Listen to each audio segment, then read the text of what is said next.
কিভাবে আপনি আপনার ফেসবুক প্রোফাইল লক করবেন বা সিকিউর রাখবেন। ফ্রেন্ডস, আপনি যদি আপনার ফেসবুক প্রোফাইল লক করতে চাইছেন বা সিকিউর রাখতে চাইছেন তাহলে ভিডিওটি প্রথম থেকে শেষ পর্যন্ত দেখুন, কেননা এই ভিডিওতে একদম সহজভাবে দেখানো হয়েছে আপনি কিভাবে আপনার ফেসবুক প্রোফাইল লক করবেন বা সিকিউর রাখবেন। তো ফ্রেন্ডস, ভিডিওটি ভালো লাগলে ভিডিওটি লাইক করবেন আর চ্যানেলে নতুন হয়ে চ্যানেলটি সাবস্ক্রাইব করবেন। তো চলুন ভিডিও শুরু করা যাক। তো ফেসবুক প্রোফাইল লক করার জন্য আপনাকে ফেসবুকে আসতে হবে। ফ্রেন্ডস, ফেসবুক প্রোফাইল লক করার আগে দেখে নিন আপনার ফেসবুক অ্যাপ আপডেট আছে কিনা। কেননা ফ্রেন্ডস, আপনার যদি ফেসবুক অ্যাপ আপডেট দেওয়া না থাকে তাহলে আপনার সেটিংয়ের সঙ্গে আমার সেটিং নাও মিলতে পারে। তো ফেসবুক অ্যাপ আপডেট দেওয়ার জন্য আপনাকে প্লে স্টোরে আসতে হবে। প্লে স্টোরে আসার পর একদম নিচের দিকে দেখুন একটা সার্চ আইকন আছে, আপনাকে এই সার্চ আইকনে ক্লিক করতে হবে। সার্চ আইকনে ক্লিক করার পর এবার এখানে আপনাকে সার্চ করতে হবে ফেসবুক। ফেসবুক সার্চ করার পর এবার এখানে দেখুন আমার ফেসবুক অ্যাপ আপডেট দেওয়া আছে, তার জন্য এখানে ওপেন লেখা আসছে। আপনার যদি ফেসবুক অ্যাপ আপডেট দেওয়া না থাকে তাহলে এখানে ওপেনের জায়গায় আপডেট লেখা থাকবে, তাহলে আপনি আপডেট অপশনে ক্লিক করে আপনি আপনার ফেসবুক অ্যাপ আপডেট দিয়ে দিন। আর ফেসবুক অ্যাপ আপডেট দেওয়ার পর এবার ফেসবুকে আসুন। ফেসবুকে আসার পর একদম উপরে ডান দিকে দেখুন একটা 3 লাইন আছে, আপনাকে 3 লাইনে ক্লিক করতে হবে। আপনার এখানে প্রোফাইল লোগো থাকতে পারে, যদি আপনার এখানে প্রোফাইল লোগো থাকে তাহলে আপনি প্রোফাইল লোগোতে ক্লিক করবেন।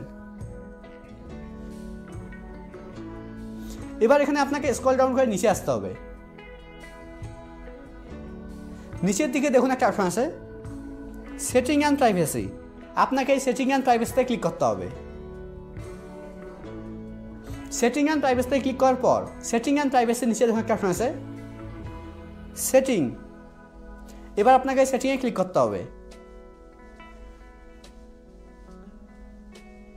ফ্রেন্ডস, এখানে একটা কথা তো মন দিয়ে শুনুন, যদি আপনার ফেসবুক অ্যাকাউন্টে প্রফেশনাল মোড অন করা থাকে তাহলে কিন্তু লক অপশন শো করবে না। মানে ফেসবুকে প্রফেশনাল মোড অন করা থাকলে আপনি আপনার ফেসবুক প্রোফাইল লক করতে পারবেন না। সেক্ষেত্রে আপনাকে প্রথমে প্রফেশনাল মোড অফ করতে হবে, তারপরে কিন্তু লক অপশন শো করবে। মানে ফেসবুকে প্রফেশনাল মোড অফ করার পরে আপনি আপনার ফেসবুক প্রোফাইল লক করতে পারবেন। তো এখানে স্ক্রল ডাউন করে নিচে আসতে হবে। এখানে আপনাকে খুঁজতে হবে অডিয়েন্স অ্যান্ড ভিজিবিলিটি। নিচের দিকে দেখুন লেখা আছে অডিয়েন্স অ্যান্ড ভিজিবিলিটি, এর আন্ডারে দেখুন একটা অপশন আছে প্রোফাইল লকিং। এবার আপনাকে প্রোফাইল লকিংয়ের উপরে ক্লিক করতে হবে। প্রোফাইল লকিংয়ের উপরে ক্লিক করার পর এবার একদম নিচের দিকে দেখুন একটা অপশন আছে লক ইউর প্রোফাইল। এবার আপনাকে লক ইউর প্রোফাইলের উপরে ক্লিক করতে হবে। এবার একদম নিচে ওকে। দেখুন আমার ফেসবুক প্রোফাইল লক হয়ে গেছে। আর ফ্রেন্ডস, আপনি যদি আপনার ফেসবুক অ্যাকাউন্টের পাসওয়ার্ড দেখতে চাইছেন তাহলে এই ভিডিওটা দেখতে পারেন। এই ভিডিওতে একদম সহজভাবে দেখানো হয়েছে আপনি কিভাবে আপনার ফেসবুক অ্যাকাউন্টের পাসওয়ার্ড দেখবেন।